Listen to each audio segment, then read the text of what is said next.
Hello and welcome to the interview again this afternoon. I'm George Natural Honora. This is Radio Now 95.3 FM Lagos, and it's a pleasure to have you join us today. And today we have someone special joining us for a very interesting conversation because prior to the cameras rolling, we had already started the conversation. And so I want to say a special welcome to her, but first, let's introduce her to you. Her name is Uju Uzo-Ojinnaka. She is the CEO of Traders of Africa, Tofa.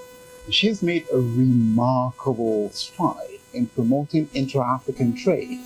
Now, under her leadership, Tofa has created a dynamic e-commerce platform that elevates African products and connects local producers to a broader market.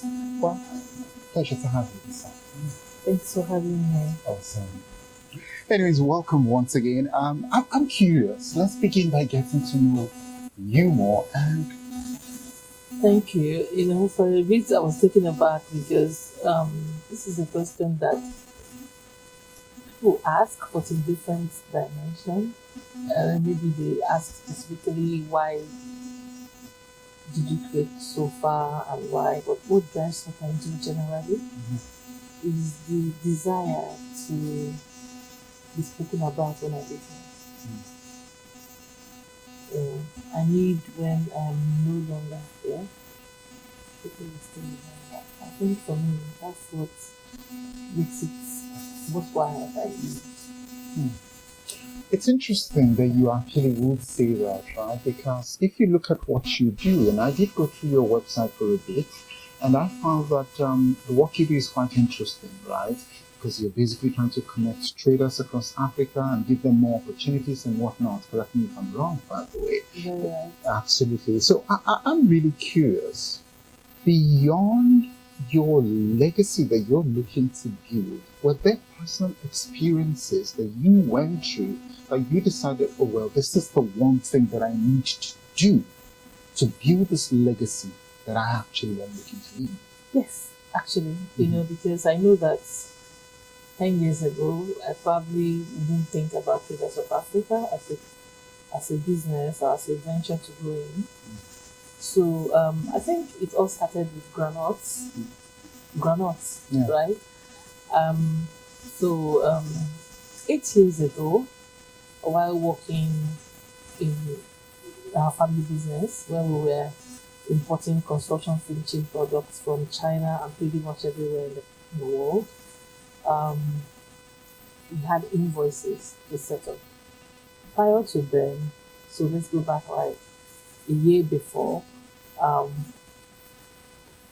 we are construction finishing product supplier, and so I felt I needed to scale our operations.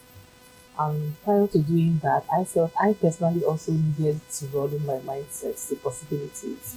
So I enrolled in the China Youth International Business School for their Global Executive MBA.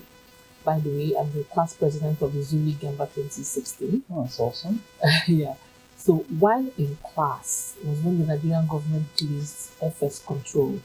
Dollar was scarce and expensive, and we had invoices to settle in China. So half of my class were Chinese. So I felt I could get someone to do like a currency swap with, someone doing stuff in Africa. But I realized that most of my cohorts were Fortune 500 exec. Most of them have never even been to Africa. But a cohort introduced me to an agripreneur in Ghana.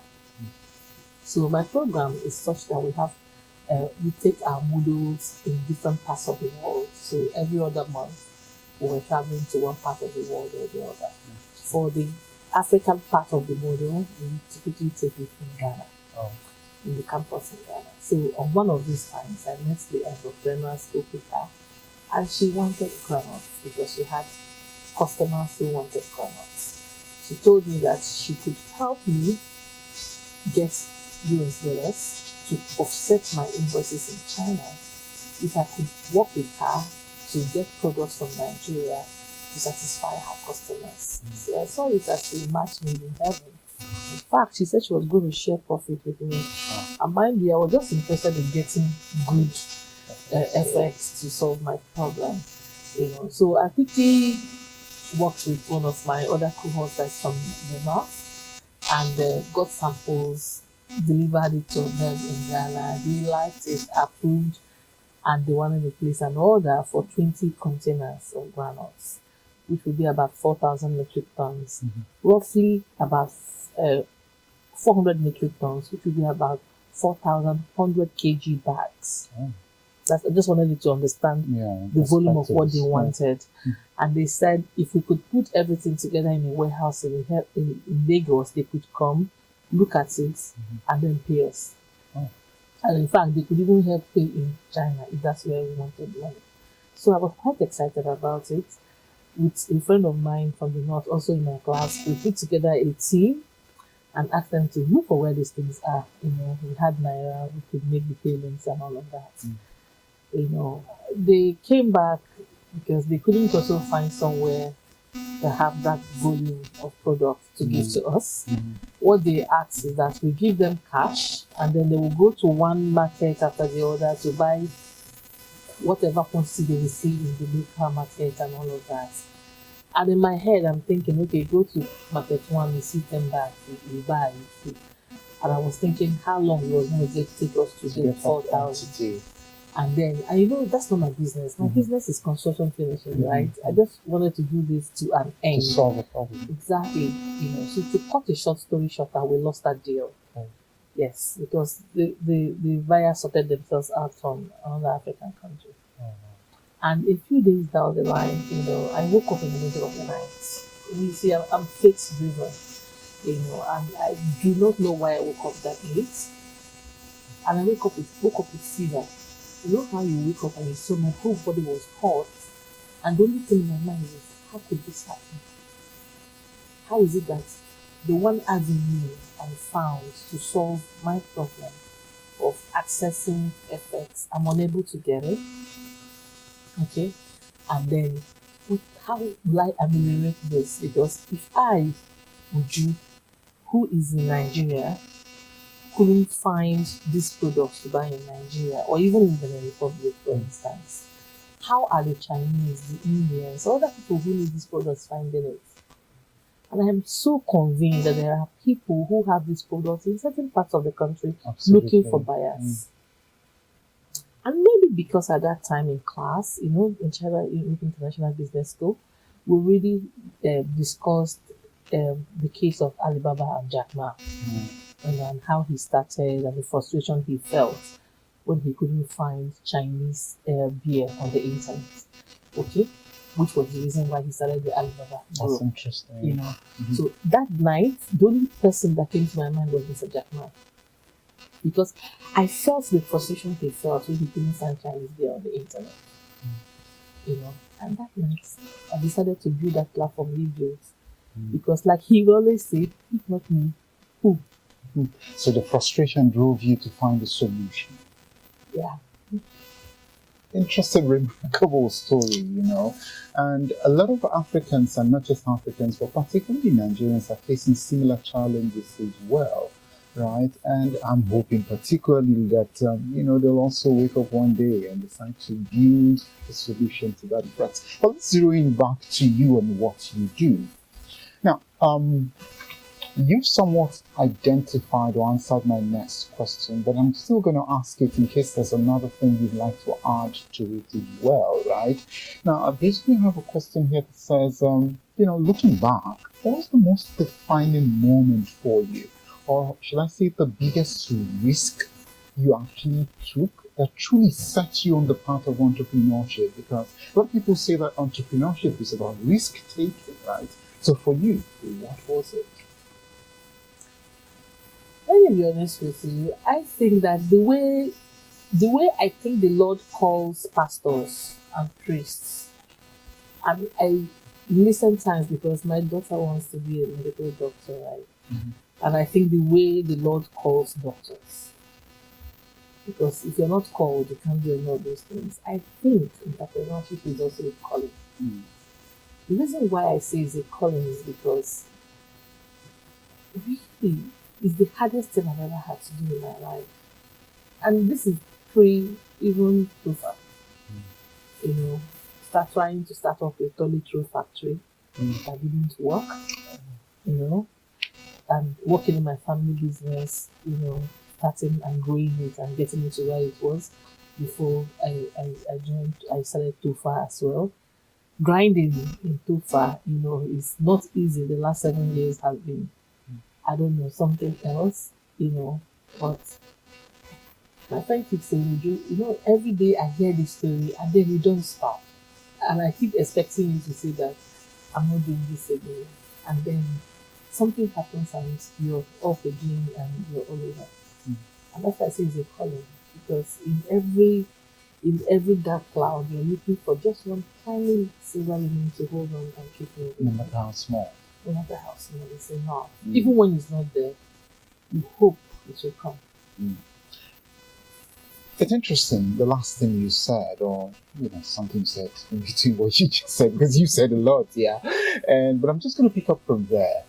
What are some of the challenges that you face? Because building such a platform for traders all across Africa is a lot. Just thinking about it is a lot of work in my mind. But what are some of the kind of challenges that you face doing this job? My hardest challenge is people. In what sense? Still is, in every sense of it. Rest of Africa is there's so many moving parts. It's multifaceted. All right.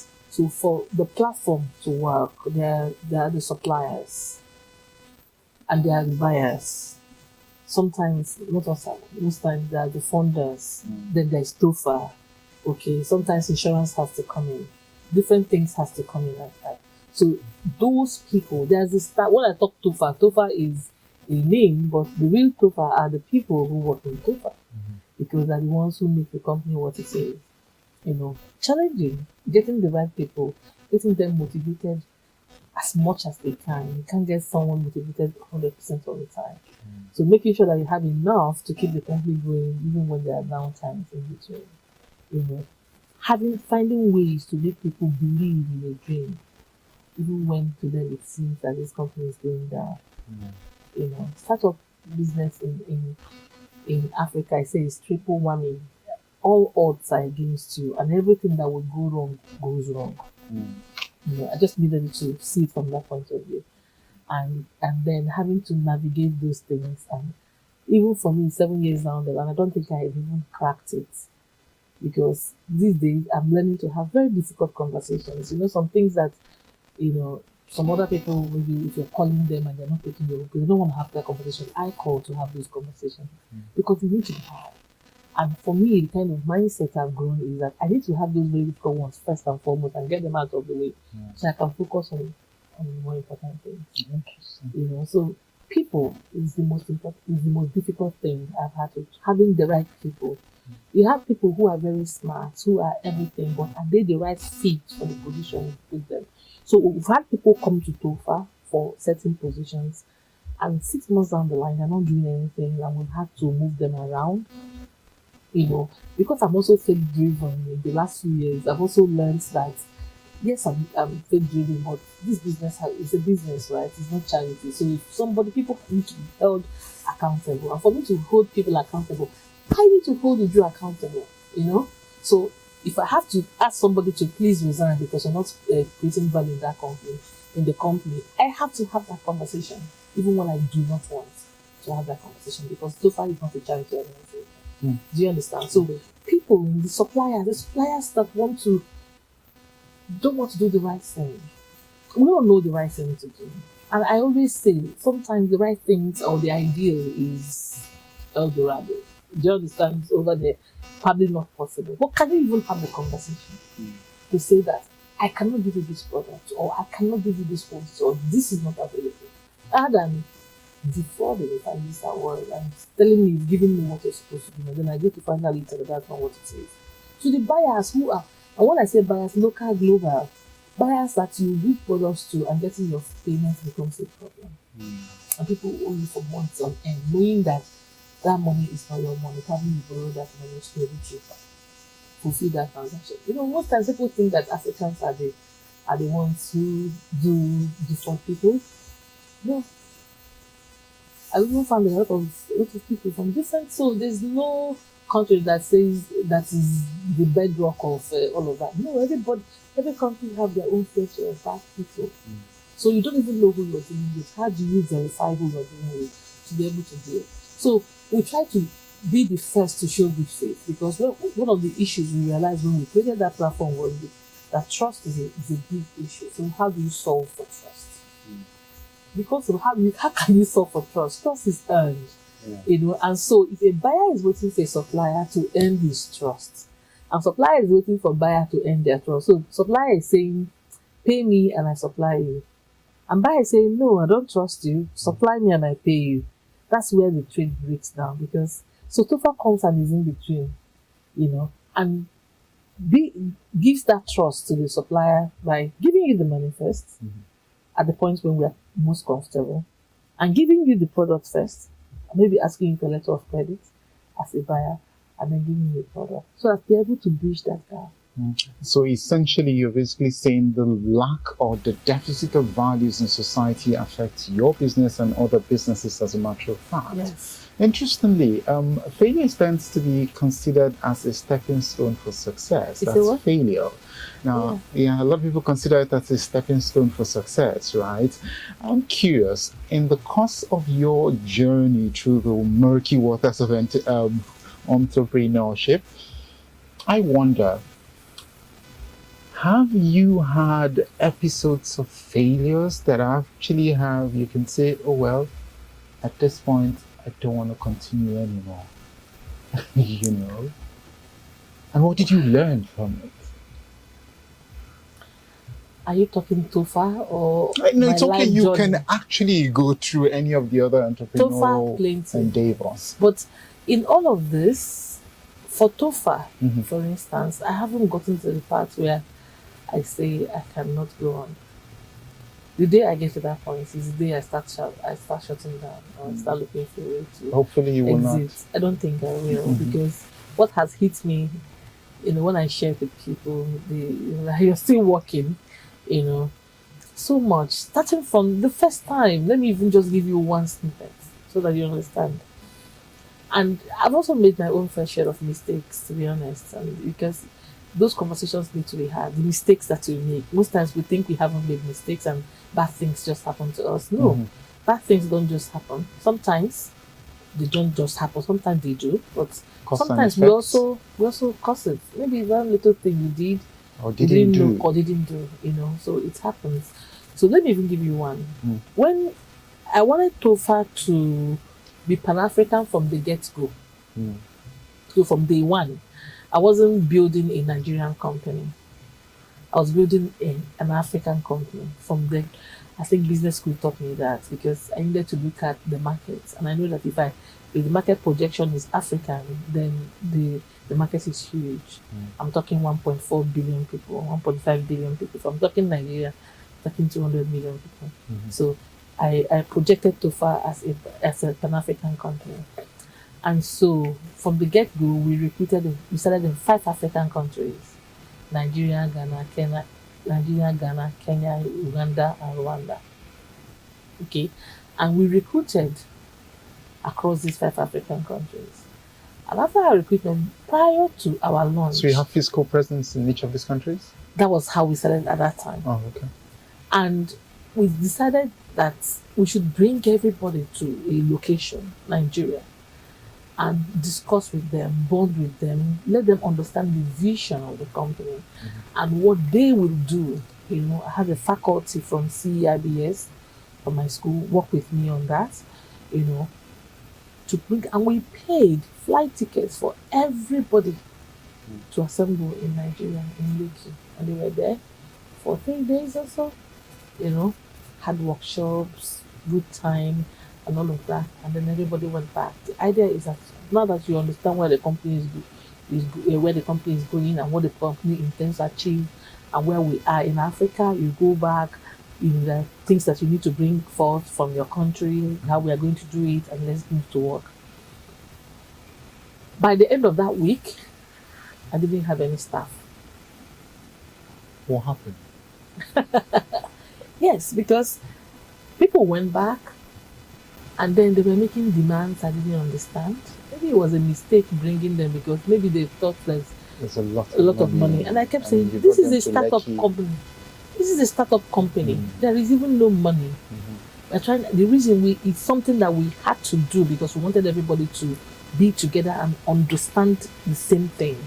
You know, they were making demands. People were not moving from their houses. People weren't moving. People weren't interested in doing anything. Somebody even wrote the budget. Somebody wrote was flight ticket from Owerri to Port Harcourt, flight ticket from Port Harcourt to Owerri, flight ticket from Owerri to Enugu. I'm not kidding. I'm like, That's a very short distance. are you listening to yourself? So how can a company like this be playing flights? Something that you can take a bus to go or something. Understanding where the company is going. At the end of that week, a few resigned, and the ones that didn't resign had to ask to leave because it means that they didn't understand it. They're not interested in doing it. They were just here for what they could get out of it. You know, at the end of that week, the only people left in Tofa were the tech team and admin. That's all. Every other people we got from all of the countries gone. Interestingly, you've started talking about it. If you could go back now, because you've already started going back to the beginning of Tofa, and advise yourself, having seen what you've seen, what would you say to yourself, and probably so other people who are starting up business can also learn? I think that it's a bit relative, but let me explain what I mean. Because Tofa isn't my first business. Oh, okay. You know, I failed I tried to do a toilet tissue factory, you know, and bought machines, started production. Productions didn't go well, issues all over the place. Bank caused some of the issues, plenty issues, you know, and I was pregnant on top of it, you know, and that was one of the times when I came back after my maternity leave and said, let's close this. It's not going to work. Or I do not have the strength of mind to continue with issues all over the place. And we had to close it. You know, so with that hindsight, that helps me with a lot of things that I'm doing in Tofa. And even at that, it still didn't prepare me for the kind of things I've also had to go and navigate and fail and win and continue to fail and win. Do you understand? So I think in hindsight, what would I have done? More, I would have started more with partnerships from the get-go. I wouldn't have probably gone on the drive to employ across 5 African countries. I would have partnered, which is where we are now. I would have started there because, you know, I said we're building the Alibaba for Africa. It took me going, so I was opportune 2 years after we started Tofa in 2019 to be selected to go for the eFounders Fellowship Program. This is a program anchored by the United Nations Center for Trade and Development, UNCTAD, and Alibaba Global Initiative. So what they were doing, they moved all of us, about 30 of us from across Africa, to the Alibaba Shishi campus in Hangzhou. We were there for 2 weeks. And they were exposing all the various Alibaba ecosystem. They have plenty of companies that they are working. But most of these companies, they all work through partnerships. In fact, my aha moment was when we were going, you know, Tanya is one of the biggest logistics company in the world. Okay? And is partly owned by Alibaba. Okay? So they took us on tours to most of these their companies. And when we went to Tanya, I don't know, because I had a program I was attending to, so I didn't follow the cohort to go to the boardroom when we were having our training for the day. And so when I was now going, leisurely, I saw some pictures on the wall of the stairs. I was climbing the stairs, and leisurely I was reading. I was watching the pictures, saw some words, and I started reading. And I realized that where we were is a product of partnership. That was my aha moment. So I realized Alibaba is able to do this because Alibaba is not a logistics company. What it is a tech company. So it was able to provide tech And logistics people provided logistics. Mm. And the partnership is what we see and it's successful. So I'm saying Trust of Africa doesn't have to be jack of all trades and master of none. What are we? A connector. Mm. Who are these suppliers? So I'm the one that's not gonna own a farm. I don't have to own a farm and compete with farmers. No. Farmers should do their work. Buyers and manufacturing companies should do their work. People have told me severally, since you know the buyers, since you know everything, why don't you just cultivate and then sell and do the whole? I said, no, why will I do that? Other people should do it and, earn their money. People that are into logistics should also do that and earn their money. And we do the connecting.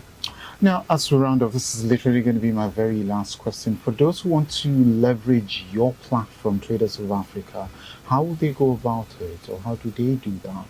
Very easy.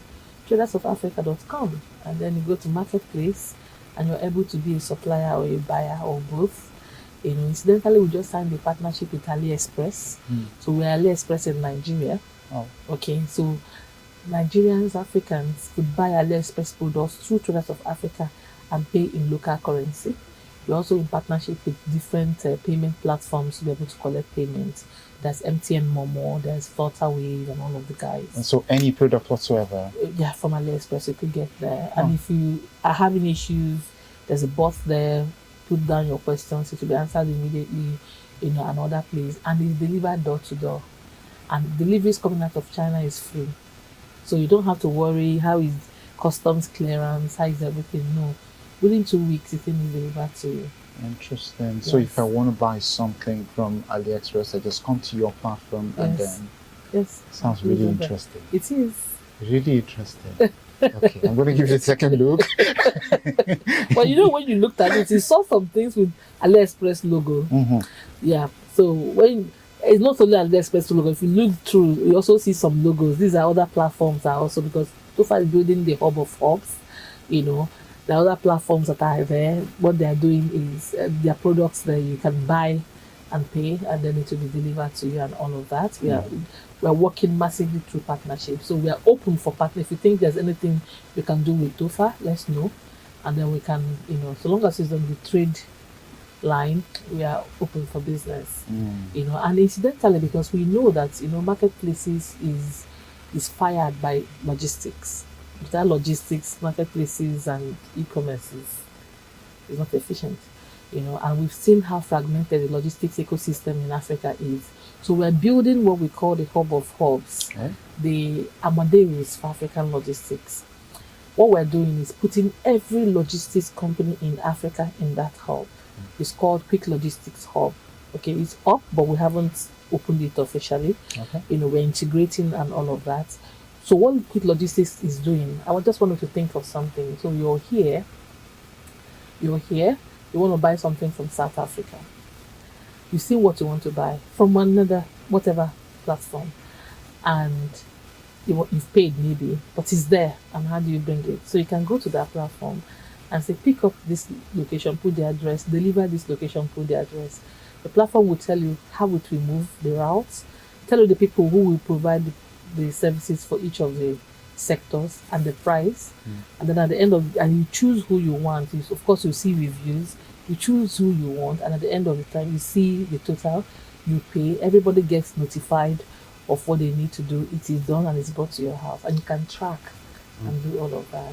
Start with congratulations. No. First off, don't say congratulations, because the work, see me, my head is, the work is a lot. I know. We haven't even scratched the surface. So you can't say congratulations when somebody is going to war. We are still at war, even 7 years down the line. Well, the very fact that you talked about this and you started it is something that is a feat that most people will probably not venture into. So I think congratulations are still in order. Sometimes I don't even know whether I know what I'm doing, because the problem is huge. I can imagine. And so sometimes I have to do, why did you put yourself into here? But somebody has to do it. Absolutely. I want to say well done as well. It's not an easy feat. Thank you so much. We've been having a really interesting conversation, basically learning the journey and all the sweat that goes into Traders of Africa. And yes, we've been here with Uju Uzo-Ojinnaka, and she's the CEO of TOF, and that's Traders of Africa. My name is George Natural Onwara, and here on Radio Now 95.3 FM Lagos, we go beyond the news to have conversations with people that actually matter, people working to make Africa better. Just so you know, you can join us everywhere on social media at Radio Now 953 FM, everywhere on social media. But on Facebook, it's facebook.com/This is Radio Now. Stay, we'll bring you more conversations.